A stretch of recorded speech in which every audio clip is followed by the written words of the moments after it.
Good evening to all. இன்றைக்கி நம்ம பார்க்க போகிறது 10th மேக்ஸ் புக்கில் 6th சாப்டர் எக்ஸாம்பிள் 4 பார்க்க போகிறோம். ஆல்ரெடி 3 சம்ஸ் பார்த்துட்டோம். ஸோ எக்ஸாம்பிள் 4 போகலாம். எக்ஸாம்பிள் 4 சம் பார்த்தீங்கன்னா secant theta minus cos theta equal to tan theta sine தீட்டான்னு ப்ரூஃப் பண்ண சொல்லியிருக்காங்க. ஸோ எழுதிக்கிறோம். Secant theta minus cos theta equal to 1 cos theta minus cos தீட்டான்னு எழுதிக்கும். அதாவது சீக்கன் தீட்டாவை முற்றொருமைகளில் 1 காஸ் தீட்டான்னு எழுதலாம்.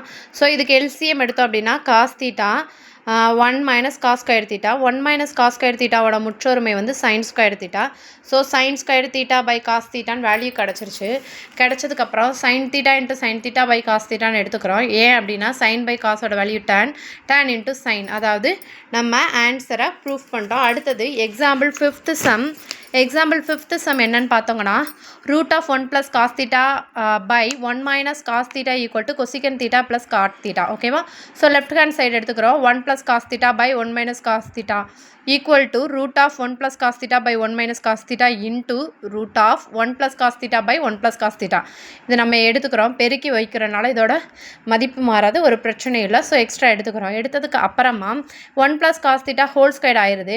1 minus cos theta 1 plus cos theta எப்படி இருக்குன்னா a squared minus b squared equal to a plus b a minus b. இதன் அடிப்படையில் பார்த்தோன்னா 1 minus cos theta 1 plus cos தீட்டான்னு இருக்குது. So a squared minus b squared. So அதன் அடிப்படையில் 1 squared minus cos square தீட்டான்னு எழுதிக்கிறோம். ஸோ 1 ப்ளஸ் காஸ் ஸ்கொயர்டு தீட்டான்னு ஆயிடுது. அது வந்து ரூட் எடுக்கும்போது 1 ப்ளஸ் காஸ் தீட்டாவாக ஆயிடுது by sine square theta root ஆஃப்னு ஆயிடுது. இந்த ரூட் எடுத்துட்டோம்னா சைன் தீட்டான்னு ஆயிடுது. இதை எப்படி எழுதலாம்? 1 by sine theta plus cos theta by sine theta. 1 by sine தீட்டாவை எப்படி எழுதலாம்? கொசிகன் தீட்டானும் காஸ் பை சைனை காட் தீட்டான்னு எழுதலாம். So you can prove the answer. ஓகேவா? எக்ஸாம்பிள் 6th சம் என்னன்னு பார்த்தோன்னா secant theta by sine theta minus sine theta by cos theta equal to cot தீட்டான்னு ப்ரூஃப் பண்ண சொல்லியிருக்காங்க. ஓகேவா? இதை எப்படி ப்ரூஃப் பண்ணுறோன்னா secant theta by sine theta minus sine theta by cos theta equal to சீக்கனை வந்து 1 பை காஸ் தீட்டான்னு எழுதலாம். சரியா? ஸோ அப்போ 1 by cos theta by sine theta minus sine theta by cos theta. ஓகேவா? ஸோ இதை எப்படி எழுதலாம் அப்படின்னா 1 by cos theta into 1 by sine தீட்டான்னு மாறும். ஸோ இதை எப்படி எழுதலாம்? 1 by sine theta cos theta minus sine theta by cos தீட்டான்னு கிடைக்கும். எல்சிஎம் எடுத்தோம்னா சைன் தீட்டா காஸ் தீட்டான்னு வருதா? Sine theta cos theta LCM எடுத்தோம்னா 1 மைனஸ் சைன் ஸ்கொயர் தீட்டான்னு கிடைக்கும். அதாவது 1 minus sine square theta by sine theta cos தீட்டான்னு கிடைக்குதா? ஸோ 1 மைனஸ் சைன் ஸ்கொயர் தீட்டாவோட value cos square theta. Cos square theta by sine theta cos தீட்டான்னு கிடச்சிச்சா? இதில் காஸ் கேன்சல் ஆகிடுது. Cos theta by sine theta, அதாவது cot theta. So you prove the answer. ஓகேவா? Example 7th sum பார்த்தோம் அப்படின்னா sine squared a cos squared b plus cos squared a sine square b plus cos squared a cos squared b plus sine squared a sine squared b equal to 1ன்னு proof பண்ண சொல்லுங்கள். So left hand side இருக்கிறது ஃபுல்லாக எடுத்துக்கிறோம். எடுத்துகிட்டு நம்ம ஆல்டர்னேட்டிவ்காக sine squared a cos squared b plus sine squared a sine squared b plus cos squared a sine squared b plus cos squared a cos squared பின்னு எழுதிக்கிறோம். எழுதிட்டு இதில் சைன் ஸ்கொயர்டு ஏவை காமனாக எடுத்தோம்னா cos squared b plus sine squared b இருக்கா?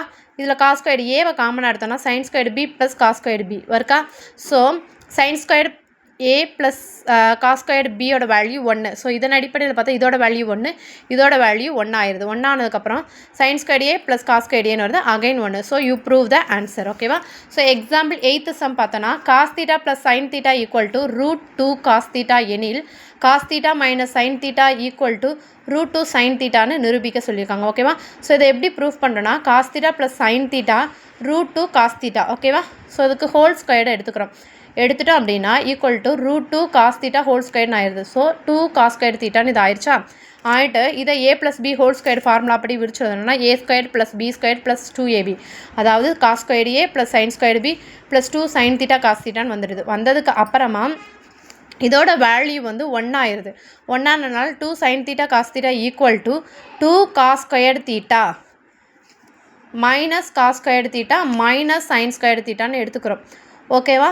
எடுத்ததுக்கு அப்புறமா 2 sine theta cos theta equal to cos square theta minus sine square theta. அதாவது இங்கேயே 1 ஆயிரும். ஆனால் வந்து நம்ம இந்த வேல்யூ வந்து நிரூபிக்கணும்ல, அதனால வந்து நம்ம இதை இங்கிட்டு கொண்டு வரும்போது 2 sin θ cos θ equal to 2 cos square theta minus cos square minus sine square. இப்போ இது ஒன்று வந்துருச்சு.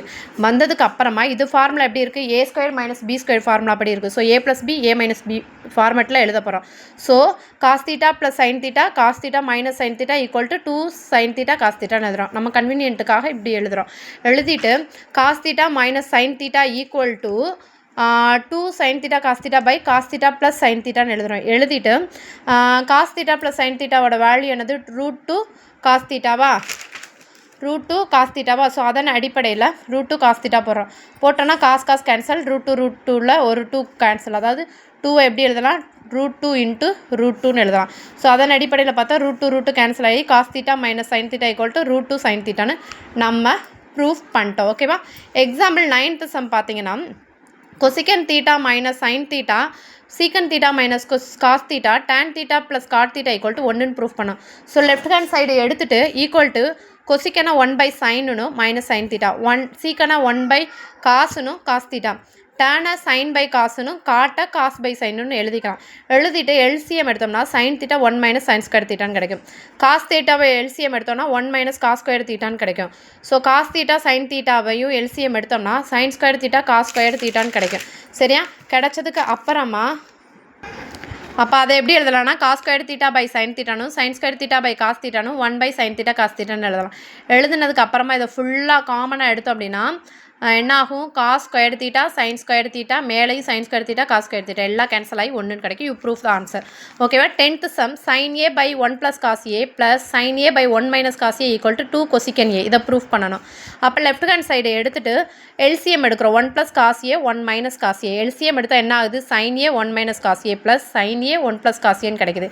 அப்போ உள்ளே விட்டு பெருக்கிறோம். sin a minus sin a cos a plus sin a plus sin a cos a by 1 squared cos squared a. அதாவது இதை பார்க்க எப்படி இருக்குன்னா a squared minus b squared equal to a plus b a minus b ஃபார்மெட்டில் இருக்கிறனால 1 squared minus cos squared aன்னு எழுதிடும். எழுதுனதுக்கப்புறம் இது cancel ஆகிடுது. 2 sin a by 1 minus cos squared aன்னு கிடைக்குது. சரியா. ஸோ அதுக்கப்புறம் 1 minus cos squared a value sin squared a. So ஓகேவா.